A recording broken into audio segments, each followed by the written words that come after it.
The first time the walls spoke, I thought it was the wind. But then they whispered my name. Tom. It came low and shaky, like a voice underwater.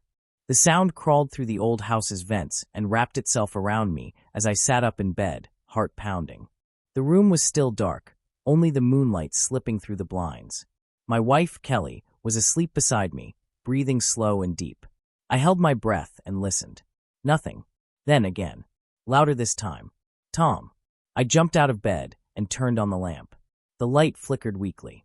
The whisper seemed to sink into the walls, like the house was swallowing it. The air went cold enough that I could see my breath. That's when I heard the echo. It wasn't repeating what I said. It was finishing my sentences. I whispered, "Who's there?" And the echo came back, distorted but clear. "You know me." The sound came from inside the wall. I leaned in closer, pressing my ear to the wallpaper, and heard something that made my stomach twist, soft tapping, like fingers drumming from the other side. I stepped back fast.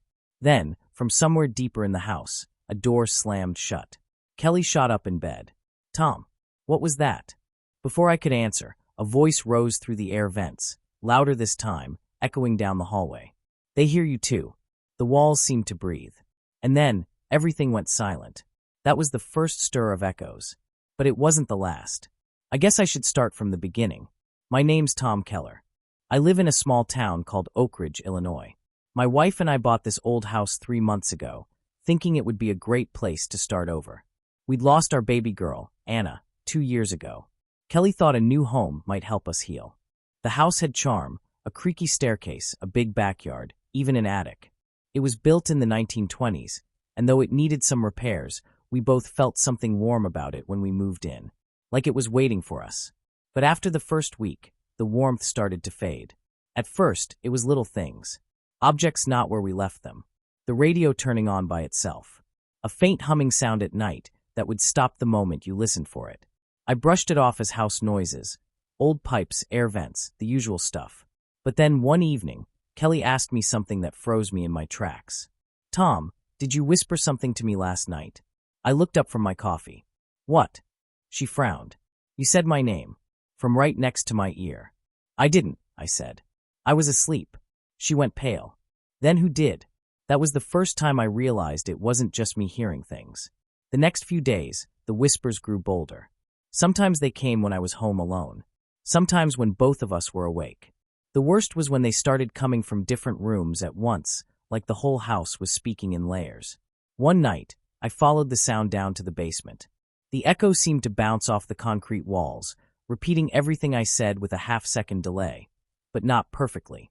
"Hello." I called. "Hello," it whispered back. Then, "Don't dig." I frowned. "What?"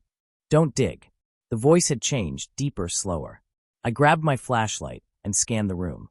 There was nothing there but old paint cans and a broken washing machine. But when I turned the beam toward the far wall, I noticed something strange. The concrete had a small patch that looked newer than the rest. Smooth. Different color. Someone had sealed it up. Kelly came down the stairs. "Tom, what are you doing?" I pointed at the wall. "You see that? Someone patched this up recently." She crossed her arms. "So, it's an old house." "No," I said, shaking my head. "Look closer. That section's newer. Someone wanted to hide something." We stared at it in silence. The house creaked above us. Then, faintly, from behind the wall, came a soft thump. Kelly gasped. "Tell me you heard that." I swallowed hard. "Yeah, I did." We backed away, listening. The sound came again, rhythmic and slow. Thump, thump, thump. Like something, or someone, was trapped behind the wall, trying to get out. That night, neither of us slept. The next morning, I called a contractor friend, Dave, to take a look. He brought his tools and tapped along the wall, listening. "You're right," he said. "That patch is hollow. Looks like someone covered up a space." I asked, "Can you open it?" He grinned. "Sure. Won't take long." But the moment he started drilling, the power in the basement flickered off. The lights went black. The drill whined to a stop. Dave cursed. Breaker must have tripped. We started back upstairs, but before we reached the steps, a faint voice came from the dark. "Stop." Dave froze. "What the hell was that?" "Probably your phone," I said, though I knew it wasn't. He fumbled for his flashlight and shined it toward the wall. The beam caught something wet glistening along the floor. Thin streaks of water, trickling out from the base of the wall. Only it wasn't water. It was red. Dave's face drained of color. "Tom, that's blood." The air around us went heavy, pressing down on my chest. I felt it then, the low hum I'd heard before, deep and vibrating like a heartbeat. And then, through the walls, the echoes started again. Dozens of whispers. Layered. Overlapping. "Don't dig. She's still here. Wake her. Wake her. Wake her." The wall cracked. A thin line split down the patch, spilling dust and a sickly smell.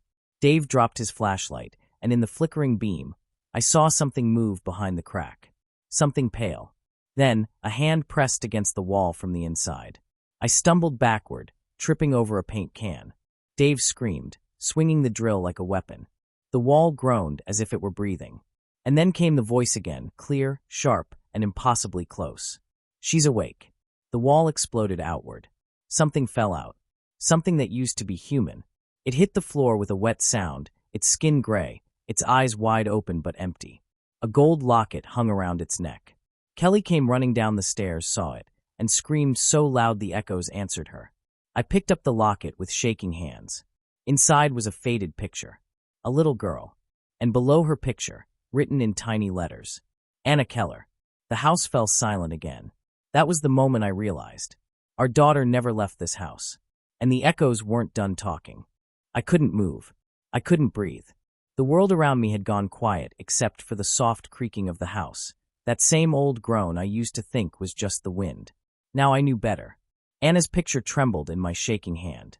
My daughter. My baby girl who we buried 2 years ago after the accident.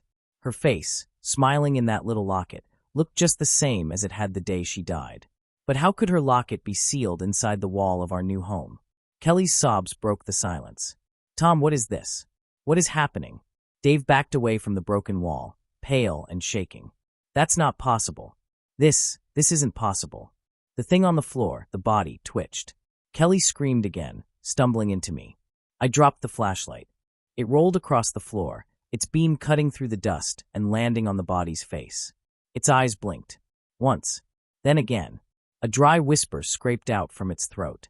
"Tom." Every muscle in my body locked. The voice was faint, wrong, like someone trying to speak through dirt. Dave bolted up the stairs. "I'm calling the cops." But before he reached the top step, the basement door slammed shut with a thunderous bang. We were trapped. Kelly grabbed my arm, trembling. "Tom, what is that thing?" I wanted to say, I don't know. I wanted to believe that. But deep down, something in me whispered the truth. "It's her." Kelly shook her head.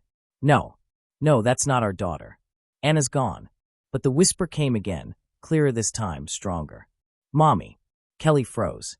Her breath hitched, her eyes wide. She took a slow, unsteady step toward the body. "Anna," she whispered. The body moved again. One of its hands reached forward, curling its fingers like it wanted to grab hers.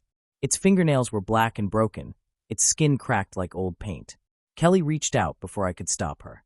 "Sweetheart, it's okay. Mommy's here." The thing smiled. And then it screamed. A horrible, piercing sound that filled the basement, vibrating through the air. The walls shook, the lights exploded, and every whisper in the house joined in at once. Hundreds of voices crying, wailing, and laughing all together. I yanked Kelly back, but she fell, hitting the floor hard. The body lunged toward us, its mouth opening wider than humanly possible. Its eyes turned black. I grabbed the dropped flashlight and swung it as hard as I could. The beam shattered against its face, but it didn't stop.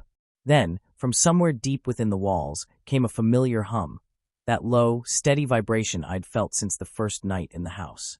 Only this time it was louder. The floor began to shake. Cracks split along the concrete, crawling across the ground like spiderwebs. The whispers rose to a deafening pitch, repeating the same words over and over. "She's awake. She's awake. She's awake." The body jerked violently, then collapsed motionless. The house went silent again. For a long time, none of us spoke. Kelly was crying quietly, her hand pressed against her chest. Dave stood frozen by the stairs, his face white as chalk. Then, slowly, we heard something else. Footsteps. But not from the basement. From upstairs. Soft. Measured. Moving from one room to another. I looked up at the ceiling. Someone's in the house. Dave shook his head. No one came in. The door's locked. You saw it close. The footsteps stopped. Then, faintly, a child's voice drifted down from above. "Daddy," Kelly gasped. "Tom," she whispered. "That's Anna's voice." I didn't want to believe it. I couldn't believe it. But it was her voice. I knew it. The sound came again, closer this time. "Come upstairs, Daddy." Dave whispered, "We're leaving." Now. He ran up the steps and tried the door, but it wouldn't budge. He rammed it with his shoulder once, twice, 3 times, nothing.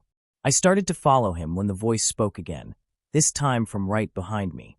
"Daddy, why did you bury me?" I spun around. No one was there. The air turned ice cold. My breath came out in white puffs. Kelly clutched my arm, trembling so hard I could feel her shaking through my skin. Dave hit the door again, shouting. Then he stopped, staring at the wood. "Tom," he said softly. "Look." Scratched into the surface of the door, deep and jagged, were 5 words. "You can't leave me again." And then the door unlocked by itself.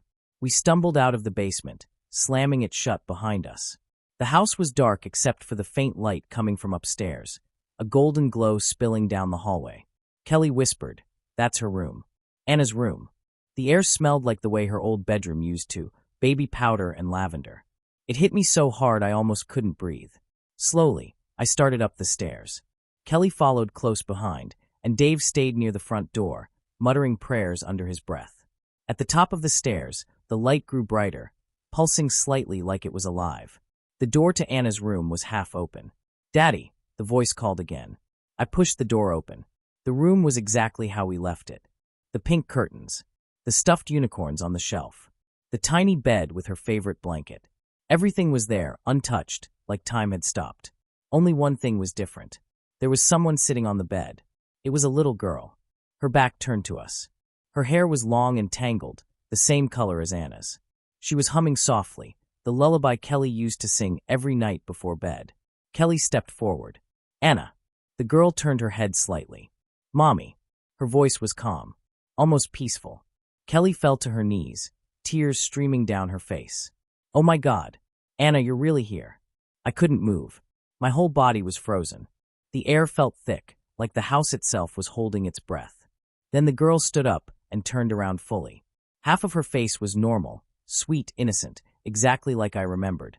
But the other half was gray and cracked, like old porcelain. Her eye on that side was completely black. She smiled, showing teeth far too sharp for a child. "Why did you bury me, Daddy?" Kelly screamed, but I couldn't even speak. The walls around us began to hum again, the same heartbeat sound that had haunted me for weeks. The furniture started to shake. Anna took a step forward, her small bare feet leaving dark, wet footprints on the carpet. "Don't you love me anymore?" The echoes came alive, overlapping voices crying, whispering, laughing. The sound was unbearable. Kelly covered her ears and screamed for it to stop. Anna tilted her head. "You shouldn't have come back." And then, every light in the house went out at once. Darkness swallowed us. Kelly's screams turned to silence. And the last thing I heard before everything went black was Anna's whisper right beside my ear. "Now you'll stay forever."